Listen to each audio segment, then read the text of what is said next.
சமூக சிக்கல்கள் இன்றைக்கு இருக்கின்றன. யோசித்து பாருங்கள். நம்முடைய முன்னோர்கள் மார்க்கத்தின் நலனுக்காக, சமூகத்தின் நலனுக்காக, ஏழை பாலைகளின் நலனுக்காக மதங்கடந்து முஸ்லிம்களுக்கு மட்டுமல்ல எல்லா சமுதாய மக்களுக்கும், அல்லாஹ்வே நமக்கு பிறவன் அழகான உதாரணம் சொல்லிட்டானே. ஆகையினால் அல்லாஹ் சொல்லக்கூடிய வார்த்தைகளை மனதில் வைத்துக் கொள்ளுங்கள். நீங்கள் அஞ்சாதீர்கள், லா தகஃப், பிடியுங்கள். என்றைக்கும் சத்தியத்துக்கு சாட்சியாக இருங்கள், உண்மைக்கு சாட்சியாக இருங்கள். யாரை கண்டும் அஞ்சாதீர்கள். அல்லாஹ்வின் மார்க்கத்தை உறுதியாக பற்றி பிடித்துக் கொள்ளுங்கள். சோதனைகள் வருகின்ற போது அல்லாஹ்வை நோக்கி விரைந்து செல்லுங்கள். அல்லாஹ்வுக்கு அஞ்சுங்கள். ஒரு தாய் தன்னுடைய குழந்தையை அடிப்பா. எப்போ அடிப்பா? அவ்வளவு சீக்கிரத்தில் அடிக்க மாட்டா. கூட்டத்தோடு வந்தார்கள், அந்த நாட்டுக்கே அதிபதியாக வந்தார்கள். நம்முடைய ஈமான் பலகீனமானது. அதனால 13 வருஷம் ஆயிடுச்சு. உங்களுக்கு பேச வேண்டிய செய்திகளின் தலைப்பு, எப்போதெல்லாம் ஒரு சமூகம் அல்லாஹ்வினுடைய நினைப்பை விட்டு தன்னை விலக்கிக் கொள்கிறதோ அப்போதெல்லாம் அந்த சமூகத்துக்கு எல்லாம் வல்ல இறைவன் சின்ன சின்ன சோதனைகளை தருகிறார். ஒரு தனி மனிதனுடைய வாழ்விலும் அப்படித்தான், சமூக வாழ்விலும் அப்படித்தான். அல்லாஹ் எந்த சமூகத்துக்கு, எந்த சமூகத்தினுடைய நல்வாழ்வுக்கு பொறுப்பேற்றுக் கொண்டானோ அந்த சமுதாயத்தை யாராலும் வீழ்த்த முடியாது. அல்லாஹ் எந்த சமூகத்தினுடைய நல்வாழ்வுக்கு பொறுப்பேற்கிறான் என்றால், எந்த சமூகம் அல்லாஹுவையே முழுக்க நம்பிக்கொண்டிருக்கிறதோ அந்த சமுதாயத்திற்குத்தான் அவருடைய நல்வாழ்வுக்கு அல்லாஹ் பொறுப்பேற்கிறான். இதை திருக்குரான் முழுக்க எல்லாம் வல்ல அல்லாஹ் சொல்லிக் கொண்டே இருக்கிறார். நமக்கெல்லாம் தெரியும், இறை தூதர் மூசா நபி அலைஹிஸ்ஸலாம் அவர்கள் எகிப்து நாட்டிலே பிறந்து வளர்ந்தார்கள். அவர்கள் பிறந்த நேரம் ஆண் குழந்தைகளை ஃபிரௌன் தேடி தேடி கொலை செய்து கொண்டிருந்தான். ஊரெல்லாம் ஒற்றர்களை அனுப்பி வைத்திருந்தான்.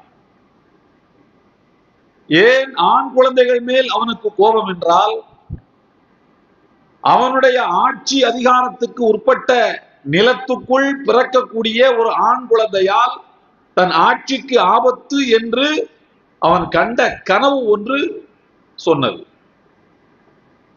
அதனால் ஆண் குழந்தைகள் பிறந்து வளர்ந்தால்தானே நம்முடைய ஆட்சிக்கு எதிராக அவர்கள் சவால் விட போகிறார்கள். பிறந்த உடனேயே கொன்று விட்டால் என்று அவன் கணக்கு போட்டான். அதற்காக அவன் ஊரெல்லாம் ஒற்றர்களை அனுப்பி வைத்திருந்தான்.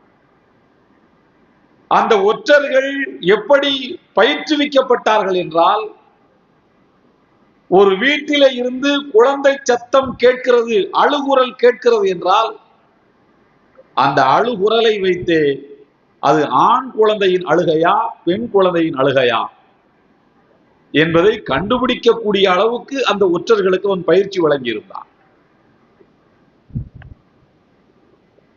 ஆண் குழந்தைகள் தேடி தேடி கொல்லப்பட்ட வேளையில் தான் இறை தூதர் மூசா நபியும் பிறந்தார்கள். மூசா நபியின் தாயார், அல்லாஹ் மூசா நபியின் தாயாருக்கு சொல்கிறான்,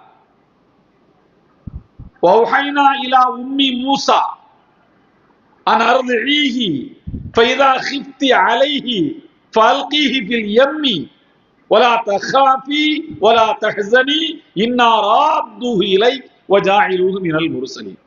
ரொம்ப அற்புதமான ஒரு வசனம் இது.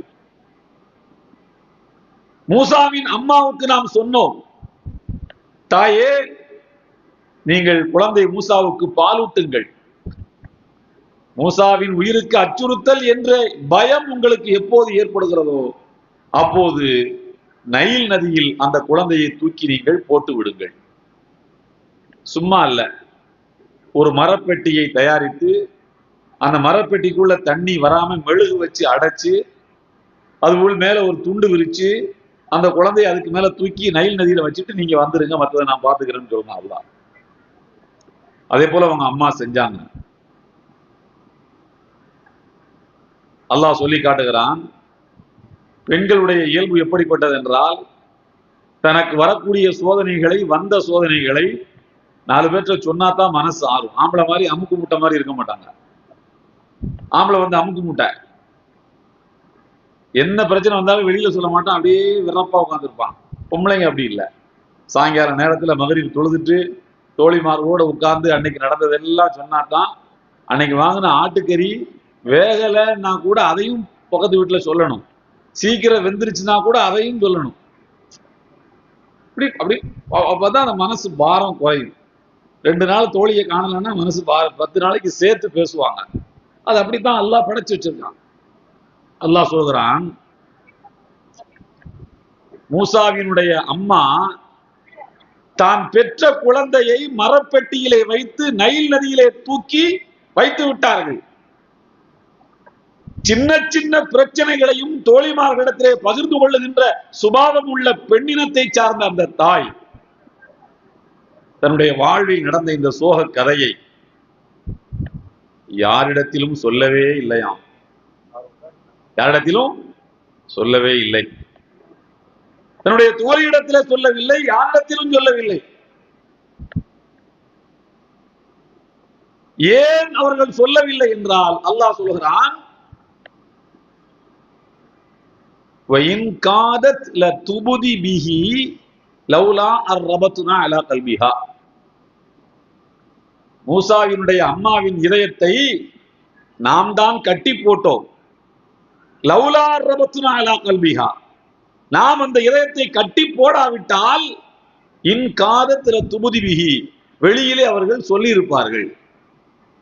உலகத்தில் இருக்கக்கூடிய 700 கோடி ஜனத்தொகையில 350 கோடி பெண்களுடைய சுபாவத்தில் இருந்து மூசா நபியின் அம்மாவின் சுபாவம் வேறுபட்டிருந்தது. ஏன் வேறுபட்டது என்றால், வேறுபடும்படி அல்லாஹ் செய்தான்.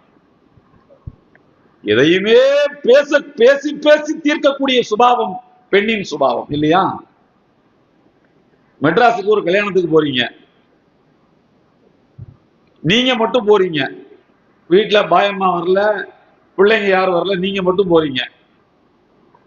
2 நாள் கழிச்சு வர்றீங்க. இங்க இருந்து நைட்ல ஏறீங்க, காலையில போய் இறங்கிட்டு கல்யாணத்தை முடிச்சுட்டு சாயங்காலம் ட்ரெயின் முடிச்சு மறுநாளைக்கு வந்து இறங்கியாச்சு. வீட்டம்மா கேட்குறாங்க, கல்யாணத்துக்கு போனீங்களே, கல்யாணம் எப்படி நடந்துச்சுன்னு. 4 வார்த்தை தான் ஆம்பளைக்கு. போனேன், கல்யாணத்துல போனேன், சாப்பிட்டேன், கவர் வச்சு கொடுத்தேன், சாயங்காலம் ட்ரெயினை பிடிச்சி வந்துட்டேன். 48 மணி நேரம் நிகழ்வை 4 வரியில சொல்லக்கூடிய திறமை பாய்க்கு தான் உண்டு. ஆனா அப்படியே காட்சியை தலைகீழ போடுங்க, உங்களால் அந்த கல்யாணத்துக்கு போக முடியல. சரியா? நீங்க என்ன பண்றீங்க? வீட்டம்மாவை கூப்பிட்டு நீ போயிட்டு வா. நான் எப்படிங்க ஒத்தையில போறது? பையனை கூட்டிட்டு போ. அதான் பையன் காலேஜ் படிக்கிறான்ல, அவனை துணைக்கு கூட்டிட்டு போயிடும். அவங்க அண்ணன் கூட போயிட்டு வர்றியா, தம்பி கூட போயிட்டு வர்றியா, நீங்க என்னைய கூட்டு போங்க. அதை மட்டும் சொல்லாத. பயணத்துல கூட்டிட்டு போனா சிரமம்னு இவன் நினைக்கிறான். அண்ணன் தம்பியை உதவிக்கு போட்டு அனுப்பி விட்டுறான். 48 மணி நேரம் கழிச்சு அந்த அம்மா கல்யாணத்தை முடிச்சுட்டு வருது. நீங்க சும்மா கேளுங்க, கல்யாணம் எப்படி இருந்துச்சுன்னு கேட்டு பாருங்களேன். நீங்க உங்க திருமங்கலத்துல ட்ரெயின்ல ஏறி உட்கார்ந்து வெளியில நின்று டாட்டான்னு கையை காட்டிருப்பீங்கல்ல, அந்த காட்டுன மறு செகண்ட்ல இருந்து என்ன நடந்துச்சுன்னு ஆரம்பிப்பாங்க. என் எதிரில் ஒருத்தவங்க சிவப்பு சால் போட்டு உட்கார்ந்தாங்களே, இவங்க அதை பார்த்துருப்பான். அதுல கூட சின்ன சின்ன பூவா போட்டு இருந்துச்சே, அந்த அம்மாவுக்கு புளிய முடியும். அந்த அம்மாவுக்கு வந்து கல்யாணம் பண்ணது இந்த ஊர்லயா, 3 பொம்பளை பிள்ளையா, 2 பிள்ளைய கட்டி அங்க இருந்து ஆரம்பிச்சு அப்படியே போய் இறங்கி அந்த கல்யாண வீட்டுல பெண்ணு போட்டிருந்த கம்மல், எவ்வளவு மகரு, எல்லாத்தையும் நுட்பமா நோட் பண்ணிட்டு வந்து மனப்பாடமா அடிப்பாங்க. உண்டா இல்லையா? இது நேச்சர். இது தப்புன்னு நான் சொல்லல, நான் கேலி கிண்டல் பண்றதுக்காண்டின்னு சொல்லல. நினைவாற்றலும் ஒரு செய்தியை கோர்வையாக சொல்லக்கூடிய திறனும் ஆணை விட பெண்ணுக்கு அதிகம். அழகா சொல்லுவாங்க. நம்மளுக்கு எப்பதான் அந்த செய்தியை கோர்வையாக சொல்லக்கூடிய திறமை வரும்னா கொண்டாடிக்கிட்ட மாட்டினா தான் வரும். இந்த அம்மா செல்போனை ஒரு நாள் பார்த்துருச்சுன்னு வச்சுக்கோங்களேன், எடுத்து அதுக்கு ஒரு கதை சொல்லுவான் பாருங்க. சுபஹானல்லா, அதுக்கு ஒரு பெரிய கதை வச்சிருப்பான். ஒரு 15 நிமிஷம் அப்படியே கொண்டு வந்து கரெக்டா அப்படியே அந்த சம்பவத்துல கொண்டு வந்து முடிப்பான். அந்த அம்மா அதையும் கண்டுபிடிக்கும். அப்ப அதுக்கு எவ்வளவு திறமை இருக்கும் பாருங்க. நான் சொல்ல வருவது, அந்த நேச்சர் எதையும் சொல்லுவது, சுவைபட சொல்வது, அல்லது சோகமாக சொல்வது, அல்லது பிறர் புரிந்து கொள்ளும்படி சொல்வது, இது நேச்சர். மூசா நபியின் அம்மா தன்னுடைய வாழ்வில் நடந்த அவ்வளவு பெரிய சோகத்தை வெளியில சொல்லவே இல்லை. என்ன காரணம்? அல்லாஹ் சொல்கிறான், நாம தான் அந்த உள்ளத்தை கட்டி போட்டோம். அல்லாஹ் நாடினால் ஒரு மனிதனுடைய சுபாவத்துக்கு மாறாகவும் அந்த மனிதனை செயல்பட வைக்க முடியும். நான் மறுபடி சொல்கிறேன், இறை தூதர் மூசா நபி மதிய நகரத்துக்கு போகிறார்கள். அங்கே போய் திருமணம் முடித்து விட்டு எகிப்து நாட்டுக்கு திரும்பி வருகிறார்கள். வரக்கூடிய வழியில் அவர்களுக்கு ஒரு கைத்தடியை அவர்கள் எப்போதும் கையில் வைத்திருப்பார்கள். அல்லாஹ் சொல்கிறான், மூசாவே இங்கே வாருங்கள், உங்களுடைய கையிலே ஒரு கைத்தடி வைத்திருக்கிறீர்களே, அது எதுக்கு வச்சிருக்கீங்க? அல்லாஹ் கேட்டான். மூசா நபி சொன்னார்கள், யா அல்லாஹ், இந்த கைத்தடியை வச்சு நான் என்னுடைய ஆடுகளுக்கு இலை குலைகள் எல்லாம் பறிச்சு போடுவேன். மலையில உயரத்துல இருந்து கீழே இறங்கு ஆடுகளை மேய்ச்சிட்டு கீழே இறக்கும் போது இந்த கம்பை ஊனிக்கிடுவேன். தலைக்குப்புற விழமாட்டோம். ஊனிக்கினா பேலன்ஸ் கிடைக்கும். இதுல எனக்கு வேறு சில உபாயங்களும் உண்டு, வேறு சில வழிகளுக்கும் இந்த கம்பை நான் பயன்படுத்திக்கிடுவேன் அப்படின்ட்டு மூசா நபிட்ட இருந்து அல்லாஹ் ஒப்புதல் வாக்கு மூலம் வாங்குறான். இந்த கம்பு இதுக்கு மட்டும் தானே பயன்படுத்துறீங்க, இதை தாண்டி வேற எதுக்கும் பயன்படுத்துறீங்க, உங்களுடைய சொந்த தேவைகளுக்காக பயன்படுத்துகிறீர்கள். வலிய பீஹா, எனக்கு இதிலே மஆரிபு உஹ்ரா, வேறு சில உபாயங்களும் தேவைகளும் நிறைவேறுகின்றன. என்னுடைய சொந்த தேவை நிலைக்குது, நிறைவேறுது. அவ்வளவுதான், அந்த கம்புக்கு இவ்வளவுதான் வேல்யூ. அல்லாஹ் சொல்லுகிறான், நீங்களே சொல்லிட்டீங்க இந்த கம்பை வச்சு இந்த வேலைகளை மட்டும்தான் பண்ண முடியும். இப்ப நான் சொல்றேன், இந்த கம்பை தூக்கி போடுங்கிறான் அல்லாஹ். கம்பை தூக்கி போட்டா பாம்பாகுது. தூக்கி போட்டா சொல்லுங்க, தூக்கி போட்டா பாம்பா மாறிடுச்சு. கொஞ்சம் முன்னாலதான் மூசா நபி சொன்னாங்க, இந்த குச்சியை வச்சு என்ன செஞ்சிட முடியும்? இலை குலைகளை பறிச்சு போட முடியும், மலையில இருந்து இறங்கினா ஊனிக்கிட முடியும், சின்ன நாய் கத்துச்சுன்னா அப்படி அப்படி அப்படின்னா பசங்க சேட்டை பண்ண போடா போட அவ்வளவுதான் சொல்ல முடியும். எப்போது இது மூசா நபியின் கைகளில் இருந்து கீழே விழுந்து அல்லாஹ்வின் பொறுப்புக்கு போனதோ அது பாம்பாகவே மாறுகிறது. மூசா நபிக்கு பயம் வந்துருச்சு, பாம்பை பார்த்தோன்னே பயம் வந்துருச்சு. அல்லாஹ் சொன்னான், மூசாவே, அந்த பாம்பை நீங்கள் கையில் எடுங்கள், அது கைத்தடியாக மாறிவிடும் என்றான். பாம்பு எப்போது மூசா நபியின் கைக்கு திரும்ப வருகிறதோ அது வெறும் கைத்தடியாக குச்சியாக மாறிவிட்டது. அல்லாஹ்வின் பொறுப்பில் ஒரு பொருள் ஒப்படைக்கப்பட்டால் சின்ன பொருளும் வலிமை மிக்கதாக ஆகும். மனிதனின் கைகளுக்கு வந்துவிட்டால் வலிமை மிக்க பொருளும் சின்ன பொருளா மாறிடும். இதுதான் மேட்ரு, இதுதான் விஷயம். ஒரு கைத்தடி. அப்போ நாம எல்லாவற்றையும் நம் பொறுப்பில் ஏற்றுக்கொள்வதா, அல்லாஹ்வின் பொறுப்பில் விடுவதா? எது சரி? எது சரி? அல்லாஹ்வின் பொறுப்பில் விடுவதுதான் சரி. சரியா? எப்போது அல்லாஹுவை ஒரு சமுதாயம் மறக்கிறதோ, அப்படியா பாய், என்னை கொஞ்சம் கொஞ்சமா மறக்க பாக்குறீங்களா பாய், இந்த தர்றன் பாய் ஒரு சோதனையை நல்லா தருவான். உடனே என்ன பண்ணுவாரு, 10 நாளைக்கு தஹஜ்ஜுது அலாரம் வீட்டுல வேற சொல்லிடுவாரு, 4 மணிக்கு என்னை எழுப்பி விடு, தஹஜ்ஜுத் தொழுகை. எதுக்குங்க? ஒரே பிரச்சனையா இருக்குல்ல, அந்த பிரச்சனை எல்லாம் தீரணும். தீர்ந்த உடனே தனி மனித வாழ்க்கையிலும் அதுதான், சமுதாய வாழ்க்கையிலும் அதுதான். எப்போது அல்லாஹ்வின் சின்னங்களை நாம் புறக்கணிக்கிறோமோ, அல்லாஹ்வின் மார்க்கத்தை புறக்கணிக்கிறோமோ, ஈமானை விட்டு மெல்ல விலக முற்படுகிறோமோ, அப்போதெல்லாம் நமக்கு அல்லாஹ் இது போன்ற சோதனைகளை தருவான். எப்படிப்பட்ட சமூக சிக்கல்கள் இன்றைக்கு இருக்கின்றன யோசித்து பாருங்கள். நம்முடைய முன்னோர்கள் மார்க்கத்தின் நலனுக்காக, சமூகத்தின் நலனுக்காக, ஏழை பாலைகளின் நலனுக்காக மதங்கடந்து முஸ்லிம்களுக்கு மட்டுமல்ல எல்லா சமுதாய மக்களுக்கும் நல்லுபகாரங்களை செய்வதற்காக அவர்கள் தான் காலமெல்லாம் உழைத்து வேர்வை சிந்தி உழைத்து ஈட்டிய செல்வத்தில் ஒரு பகுதியை அல்லாஹ்விற்காக கொடுத்த வக்ஃபு நிலங்களை ஒரு சட்டத்தை போட்டு அபகரிக்க முற்படுகிறான். பார்க்கிறோமா இல்லையா? சட்டம் கொண்டு வந்தானா இல்லையா?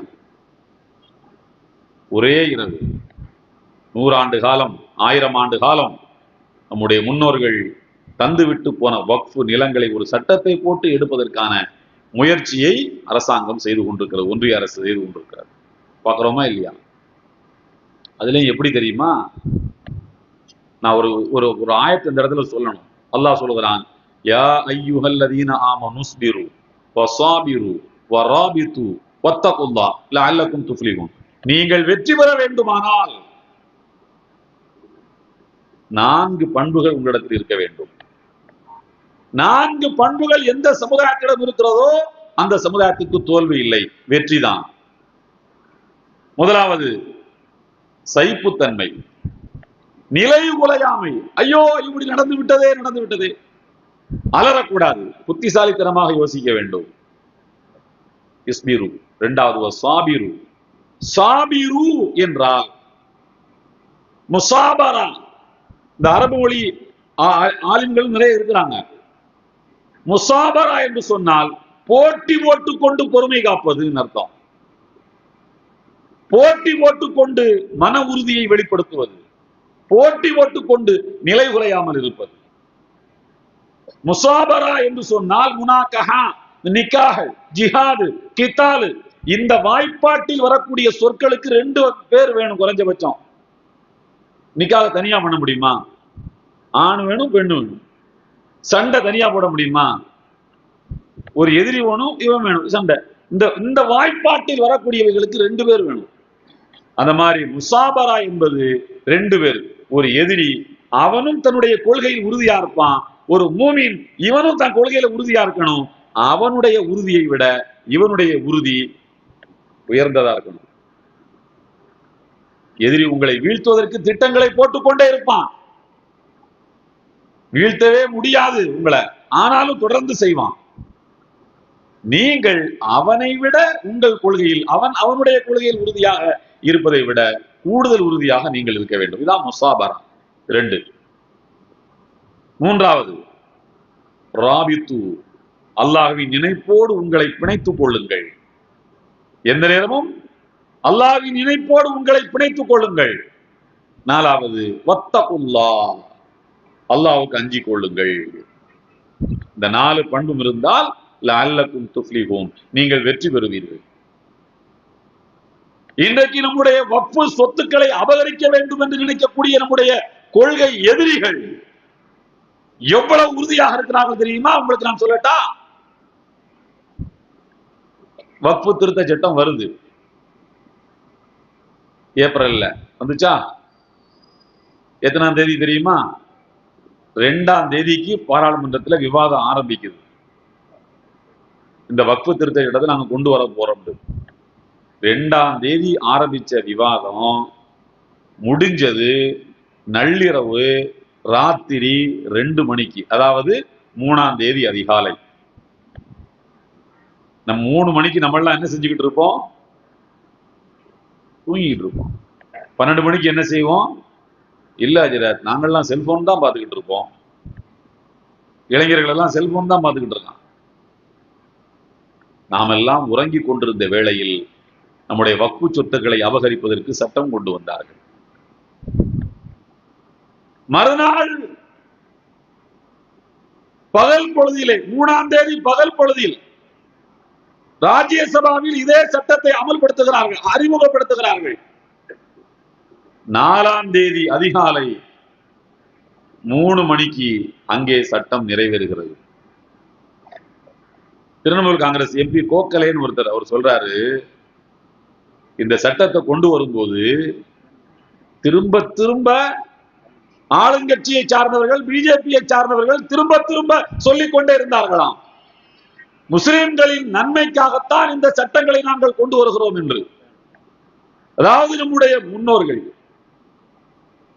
நமக்காக கொடுத்து சென்ற வக்ஃபு நிலங்களை நம்மிடமிருந்து பறிப்பது நம்முடைய நன்மைக்காக என்று சொன்னார்கள். உன் வீட்டை விட்டு உன்னை வெளியே போடான்னு சொல்றது உன் நன்மைக்காகத்தான். உன் சட்டையை கலட்டி உன் வேட்டியை கலட்டி உன்னை அம்மனமாக்குவது உன் நன்மைக்குத்தான் என்று சொன்னார்கள். நீங்களாம் அதை நம்பணும்னு வேற எதிர்பார்க்கிறான். நம்ம எல்லாம் கோகலே அவர் சொன்னார், பாராளுமன்ற விவாதத்தின் போது முஸ்லிம்களின் நன்மைக்குத்தான் இதையெல்லாம் கொண்டு வர்றோம்னு சொன்னாங்க அப்படின்னு சொல்லிட்டு அவர் சொல்றாரு, முஸ்லிம்கள் எல்லாம் இதை கேட்கும் போது ஒருவேளை இருக்குமோ, நன்மை நன்மைக்குத்தான் இந்த சட்டத்தை கொண்டு வர்றானோ அப்படின்னு நீங்க கூட நம்பி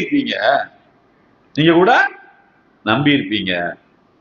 அதிகாலை 3 மணி வரைக்கும் அவர்கள் விவாதத்தை இழுத்துக்கொண்டே போனார்கள். எதுக்குன்னா, அந்த சட்டத்தை எதிர்த்து ஓட்டு போட வேண்டிய எங்களை போன்ற எதிர்கட்சிக்காரன்லாம் தூக்கத்தை எதிர்த்து வீட்டுக்கு போகட்டும் என்று காத்திருந்தார்கள். நாங்க கொட்ட முழிச்சிருந்தோம். விடிய 3 மணிக்கு சட்டத்தை பாஸ் பண்ணிட்டு ஜெய் ஸ்ரீராம்னு கோஷம் போட்டான். அவர் சொல்லுகிறார், முஸ்லிம்களின் நன்மைக்காக ஒரு சட்டத்தை நீங்கள் கொண்டு வந்தால் என்ன சொல்லி கோஷம் போட்டிருக்கணும்? அல்லாஹ் அக்பர் தானே கோஷம் போட்டிருக்கணும். ஏன்னா முஸ்லிம்களுக்கு தானே நீங்க சட்டம் கொண்டு வந்திருக்கீங்க, அப்ப ஏன் ஜெய் ஸ்ரீராம்னு சொன்னேன்? அப்போ அதுல உன்னுடைய கள்ளத்தனம் அதுல வெளிப்பட்டுருச்சு அப்படின்னு சொல்றாரு. இப்படி நாம கட்டி வைத்திருக்கக்கூடிய மதரசாக்கள், நாம ஒய்யாரமாக எழுப்பி வைத்திருக்கக்கூடிய பள்ளிவாசல்கள், நம்முடைய மார்க்க நிறுவனங்கள் களவாடப்படுவதற்கு ஒரு சட்டம் கொண்டு வருகிறது. அந்த சட்டம் பாராளுமன்றத்தில் நிறைவேற்றப்படுகிறது. அதை எதிர்த்து நாம் இப்போ உச்ச நீதிமன்றத்திலே வழக்காடி கொண்டிருக்கிறோம். இந்த நிலையெல்லாம் ஏன் வருகிறது என்றால், அந்த பள்ளிவாசல்களையும் மதரசாக்களையும் நாம் கவனக்குறைவாக விட்டதால் வருகிறது. அதை மீட்பதற்கு நாம் என்ன செய்ய வேண்டும்?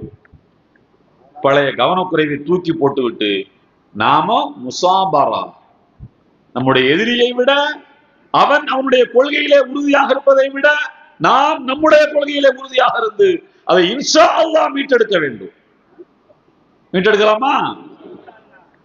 இன்னொன்னு சொல்றேன் உங்களுக்கு, பாபரி மஸ்ஜித் ஜட்ஜ்மெண்ட் உங்களுக்கு எல்லாம் ஞாபகம் இருக்கா? என்ன சொன்னாங்க? ஆதாரங்கள் எல்லாம் அது ஒரு பள்ளிவாசல் என்பதற்குரிய எல்லா ஆதாரமும் இருக்கு, டாக்குமெண்ட்ஸ் இருக்கு. அது சன்னி வக்ஃப் போர்டுக்கு சொந்தமானது. சுன்னத் ஜமாத் வக்ஃப் பாபரி மஸ்ஜித். ஆனால் சில 1000 பேர் நம்புகிறார்கள், அங்கதான் யார் பிறந்தாண்டு, யார் பிறந்தா? ராமர் அங்கதான் பிறந்தாருன்னு நம்புறாங்க. அதனால அது அவங்களுக்குன்னு தூக்கி கொடுத்தான். சொன்னானா 5 நீதிபதிகள் சேர்ந்து இந்த தீர்ப்பை கொடுத்தான். 5 நீதிபதிகள் சேர்ந்து தீர்ப்பை கொடுத்தான். அந்த 5 நீதிபதி யார்றான்னு கேட்டா அவன் பேரே அதுல இல்ல, ஜட்ஜ்மெண்ட்ல.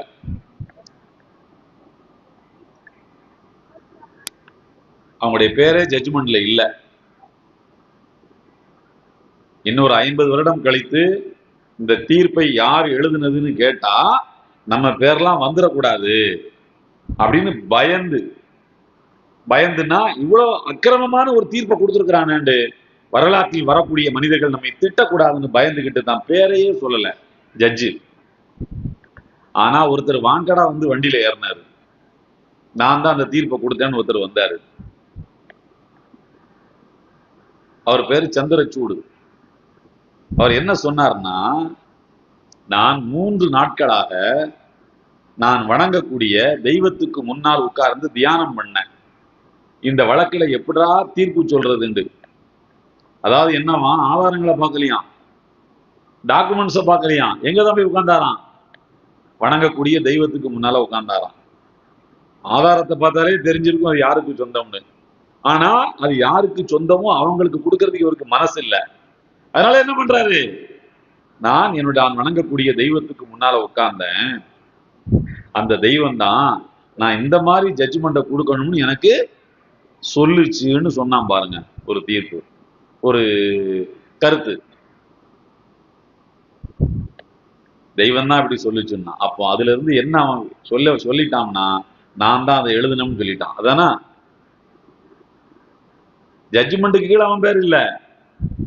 ஆனால் 2019 ஜட்ஜ்மெண்ட். ஆனால் என்ன சொல்றாரு, 2024 நான் தான் அதை கொடுத்தேங்கிறாரு 5 வருஷம் கழிச்சு. இப்போ நான் சொல்கிறேன் உங்களுக்கு, வரலாறு எப்போதும் ஒரே மாதிரியாக இருப்பதில்லை. பல ஊர்களில் எல்லாம் பார்த்திருக்கின்றோம். ஒய்யாரமான மாளிகை கட்டி வளமான வாழ்க்கை வாழ்ந்து கொண்டிருந்த ஒரு மிகப்பெரிய செல்வ சீமானின் வீடுகள் அவருடைய மரணத்துக்கு பிறகு பாழடைந்து கிடக்கக்கூடிய காட்சிகளை பார்க்கிறோம். உண்டா இல்லையா?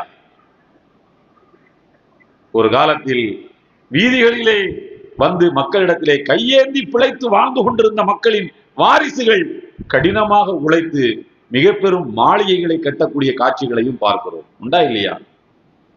வரலாறு எப்போதும் ஒரே மாதிரியாக இருப்பதில்லை. நான் சொல்கிறேன், இன்றைக்கு ஒருவன் தீர்ப்பை வழங்கிவிட்டான்.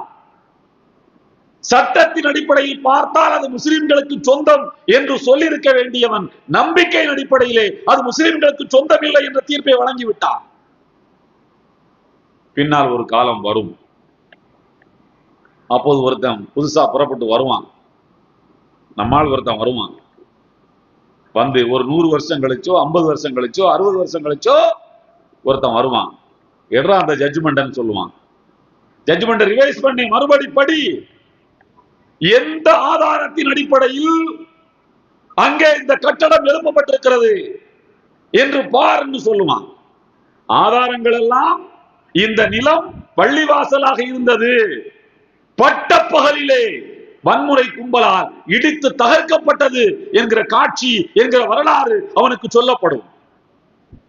பிறகு எப்படி இந்த நிலத்திலே பள்ளிவாசல் அல்லாத வேறொரு கட்டடம் வந்தது என்று பார்ப்பான்ல.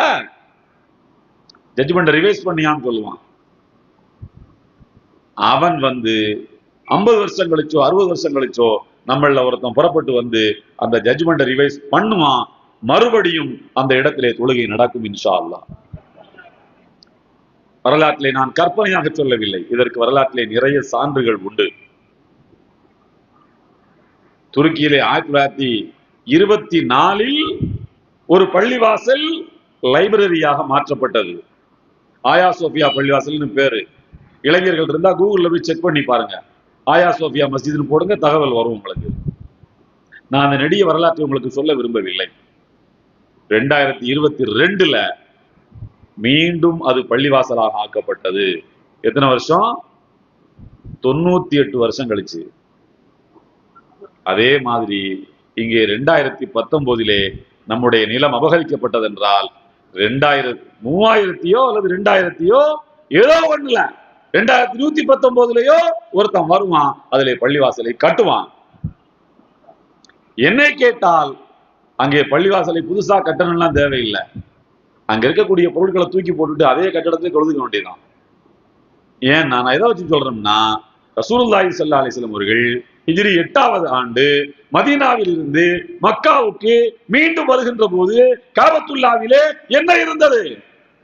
360 இருந்தன. ரசூலுல்லாஹி ஸல்லல்லாஹு அலைஹி வஸல்லம் அவர்கள் அதை இடித்தார்களா, தகர்த்தார்களா? என்ன செய்தார்கள்? எல்லாவற்றையும் தூக்கி வெளியிலே போட்டார்கள். கிளீனா கழுவி சுத்தம் பண்ணாங்க. பிலாலை கூப்பிட்டு, வா பிலாலை சொல் பாங்க என்றார்கள். அல்லாஹு அக்பர், பாங்கு சொன்னார், தொழுகை நடத்தினார்கள். நமக்கு தான் அந்த சுன்னத் இருக்க, அந்த நடைமுறை இருக்க. இடிக்கிறது நம்முடைய வேலை இல்லை, அது முள்ள மாதிரி முடிச்சதுக்கு வேலை, அயோக்கிய பேர்களுடைய வேலை. இடிக்கிறது நம்ம வேலை கிடையாது. ஏனென்றால் ரசூலுல்லாஹ் அந்த வழியை நமக்கு சொல்லித்தரவில்லை. நான் சொல்லக்கூடிய வார்த்தையை கவனமாக கேளுங்கள். யாரோ ஒருவன் வருவான் என்றுதான் சொல்லியிருக்கிறேன். நம்மிலே ஒருவன் வருவான் என்று சொல்ல இயலவில்லை நம்மளால. ஏன்? நம்ம தானே இழந்தோம், நம்ம தானே எடுத்திருக்கணும், அதான் அல்லாஹ்வுக்கு பிடிக்கும். ஆனா அப்படி செய்யறதுக்கான சூழ்நிலை கண்ணு கட்டின தூரம் வரைக்கும் தெரியல. ஆனால் அல்லாஹ்வுக்கு தெரியும், இந்த கூட்டத்துல ஒருத்தன் கூட அந்த வேலையை செய்யறதுக்கு, அவனை வச்சு வேலை வாங்குறதுக்கு அல்லாஹ்வால முடியுமா முடியாதா? அப்படி ஒருவன் வந்தால் அவனுக்கு உதவி செய்வதற்கு நம்மில எத்தனை பேர் தயாராக இருக்கிறோம் என்கிற கேள்வியை நாம் கேட்டுக்கொள்ள வேண்டும். நான் மறுபடியும் சொல்கிறேன், வரலாறு என்றைக்கும் ஒரே மாதிரி ஒரே மாதிரி இருப்பதில்லை.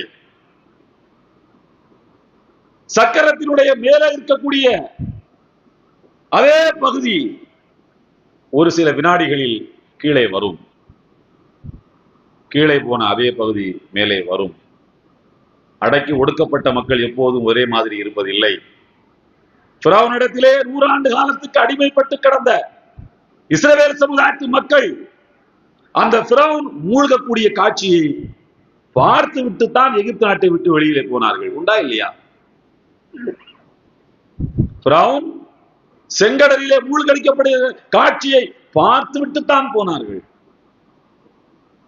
அப்போது ஃபிரௌன் சொன்னான், ஆமன்து பி ரப்பி மூசா வ ஹாரூன், மூசாவின் ரப்பையும் ஹாரூனின் ரப்பையும் நானும் நம்புகிறேன் என்றார். அல்லாஹ் கேட்டான், ஆல் ஆன் வகத் அசைத்த கபுலு வகுந்த மினல் முஃப்ஸிதீன், இப்போதா ஈமான் கொள்கிறாய்? இதற்கு முன்னால் மாறு செய்து கொண்டிருந்தாய், பூமியிலே குழப்பங்களை ஏற்படுத்தி கொண்டிருந்தாய். ஈமான் கொள்ற நேரத்தை பாரு. கடல்ல மூழ்கி ஜிப்ரீல் அலைஹிஸ்ஸலாம் அவர்கள் சகதியை எடுத்தவன் வாயில திணிக்கும் போது ஆமன்து பி ரப்பி மூசா வ ஹாரூன் சொன்னான். ஆல் ஆன் வகத் அசைத்த கபுலு, இப்போதுதான் ஈமான் கொள்வாயோ? ஈமான் கொள்ற நேரத்தை பாரு, இதுக்கு முன்னால் மறுத்து கொண்டிருந்தாய் என்று அல்லாஹ் சொன்னான். எவ்வளவு பெரிய வன்மம் உள்ளவனாக இருந்தாலும், எவ்வளவு பெரிய காழ்ப்புணர்ச்சியை அல்லாஹ்வின் மார்க்கத்துக்கு எதிராக இதயத்தில் சுமந்து கொண்டிருப்பவனானாலும், கடைசி நேரத்தில் அவனுக்கு உண்மை எதுவென்று தெரியும். அவன் ஈமான் கொள்ள நினைப்பான், ஆனால் நடக்காது. ஏன்? அவன் ஆடின ஆட்டத்துக்கு ஒரு தண்டனை அனுபவிக்கணும்ல, ஆடின ஆட்டத்துக்கு ஒரு தண்டனை அனுபவிக்கணும்ல. இதுதான் அல்லாஹ்வினுடைய சுழற்சி. எனவே நம்பிக்கையோடு நாம் காத்திருப்போம், நம்பிக்கையோடு காத்திருக்க வேண்டும். இறை தூதர் மூசா நபியின் கைகளில் இருக்கின்ற வரையிலும் வெறும் குச்சியாக, வெறும் கம்பாக இருந்தது. அவருடைய கையை விட்டு நழுவி அல்லாஹ் சொன்னான் என்பதற்காக தூக்கி போட்ட போது எப்படி மாறிச்சு? எப்படி மாறியது? பாம்பாக மாறியது. வெறும் பாம்பல்ல, தல்கஃபு மா யஃபிகூன், அவர்கள் உருவாக்கிய போலி பாம்புகளை விழுங்கும் ஒரிஜினல் பாம்பாக இது மாறிவிட்டது. மூசா நபியை பயப்படுறாங்க தொடறதுக்கு. ஹதீதுகள்ல வருது, தஃப்சீர் குர்துபில வருது, அல்லாஹ் சொன்னானா மூசா நபி அந்த பாம்பை பிடிங்கள அப்படின்னு சொன்னானா. பிடிச்சாதானே அது கம்பா மாறும். கம்பு உங்களுக்கு தேவைப்படுது இல்லை, மறுபடியும் பிடிங்க அப்படின்னு சொன்னானா.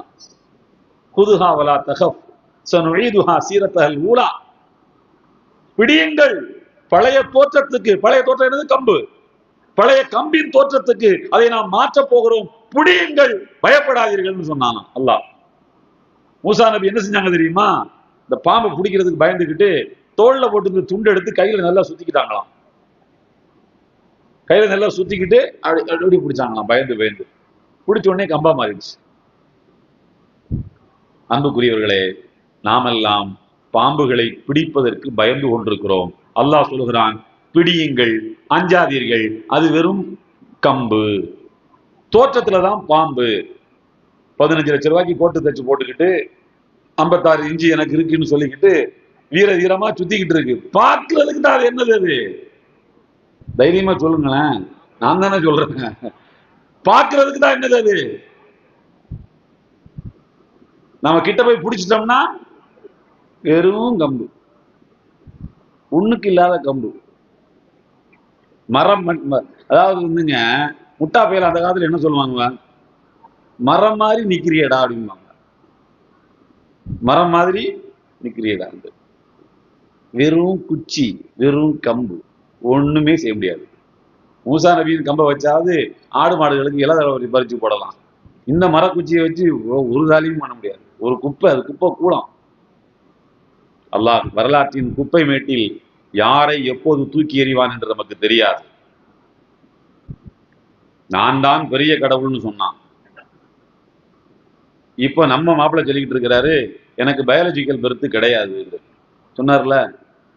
புரியுது? நான் சொல்ல பயாலஜிக்கல் பெர்த்னா புரியுது இல்ல, நான் ஒரு தாய்க்கும் தகப்பனுக்கும் பிறக்கலைங்கிறாரு. இப்ப எங்க இருந்துடா வந்தேன்னு கேட்டா வானத்துல இருந்து கீழே குதிச்சுட்டான்ட்டாரு.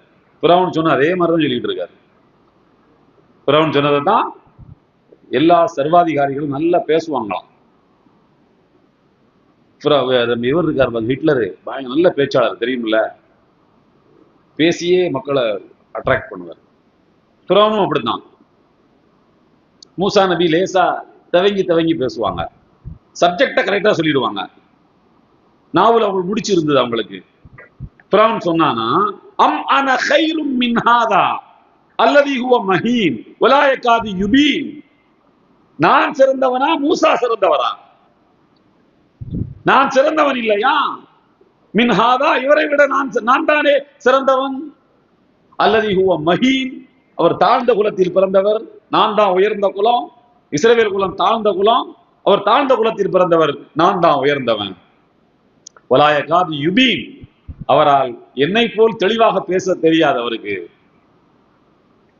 என்னை போல் மூசாவுக்கு தெளிவாக பேச தெரியாது அப்படின்னு அவன் சொன்னான். குர்ஆன்ல அல்லாஹ் சொல்றான். அப்ப எல்லா சர்வாதிகாரிகளும் நல்லா பேசுவாங்க, எல்லாம் பேசுவான். நடிப்பு அப்படி நடிப்பான். தேவைப்பட்ட அழுதுக்கிடுவான், தேவைப்பட்ட சிரிச்சுக்குவான், எல்லாம் பண்ணுவான். ஆனா கிட்ட போய் பார்த்தா வெறும் மரமண்டை. மரம்னா மரம், மரமண்டை ஒண்ணு இருக்காது. வரலாற்றுல நம்ம பார்க்காததான். அல்லாவே நமக்கு பிறவன் அழகான உதாரணம் சொல்லித்தானே. ஆகையினால் அல்லாஹ் சொல்லக்கூடிய வார்த்தைகளை மனதில் வைத்துக் கொள்ளுங்கள். நீங்கள் அஞ்சாதீர்கள், லா தகஃப், பிடியுங்கள். என்றைக்கும் சத்தியத்துக்கு சாட்சியாக இருங்கள், உண்மைக்கு சாட்சியாக இருங்கள். யாரை கண்டு மஞ்சாதீர்கள். அல்லாஹ்வின் மார்க்கத்தை உறுதியாக பற்றி பிடித்துக் கொள்ளுங்கள். சோதனைகள் வருகின்ற போது அல்லாஹ்வை நோக்கி விரைந்து செல்லுங்கள். அல்லாஹ்வுக்கு அஞ்சுங்கள். ஒரு தாய் தன்னுடைய குழந்தையை அடிப்பா. எப்போ அடிப்பா? அவ்வளவு சீக்கிரத்துல அடிக்க மாட்டா. அடிக்கிறதுக்குன்னு நம்மளை தான் தூண்டுவாங்க. அவனை தான் கொஞ்சம் அடிக்கணுங்க அப்படின்னு. கெட்டவர் வாங்கினா அவன் வாங்கிட்டு போட்டுமே தான். அவனை தான் கொஞ்சம் மிரட்டி வைங்கணுங்க. எதுக்கு? நம்மளை தான் வில்லனா ப்ரொஜெக்ட் பண்ணி வச்சிருப்பாங்கல்ல. தாய் தன்னுடைய பிள்ளையை எப்போ அடிப்பான்னா கொஞ்சம் எல்லை மீறும் போது அடிப்பான். முதல்ல அவ்வளவு சீக்கிரத்தில் அடிக்க மாட்டான்.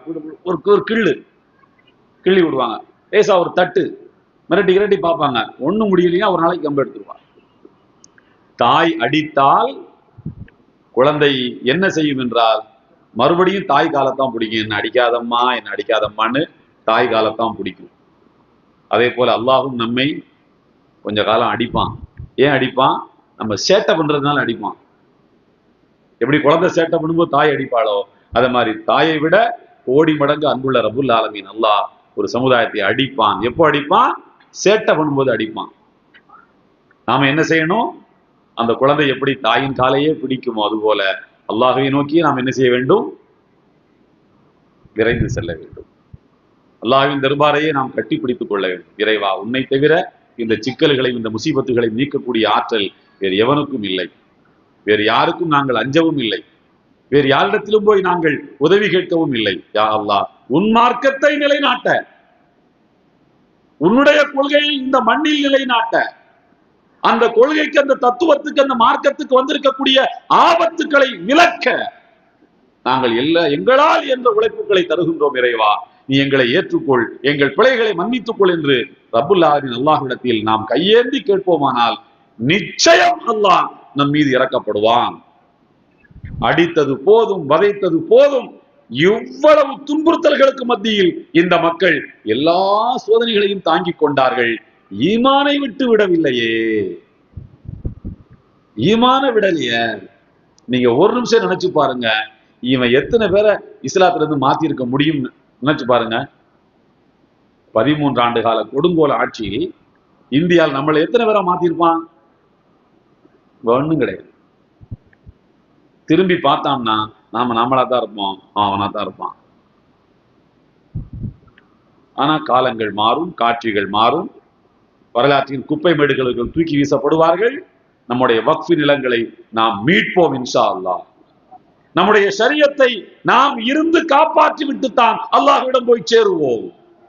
அதற்கு முன்னே நம்முடைய ஆயுளை இறைவன் பறித்துக் கொண்டால் நம்முடைய பிள்ளைகளை எல்லாம் கூப்பிட்டு வசியத்து பண்ணிட்டு தான் நம்ம மூத்தா போவோம். அதுதான் ஒரு மூமினுக்கு அழகு.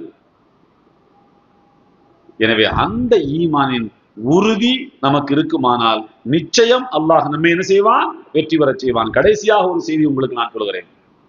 ரசூலுல்லாஹி ஸல்லல்லாஹு அலைஹி வஸல்லம் அவர்கள் மக்காவிலே நான் ஒரு முஸ்லிம் என்று சொல்லிக் கொண்டு வாழ இயலாத நிலை அவர்களுக்கு இருந்தது.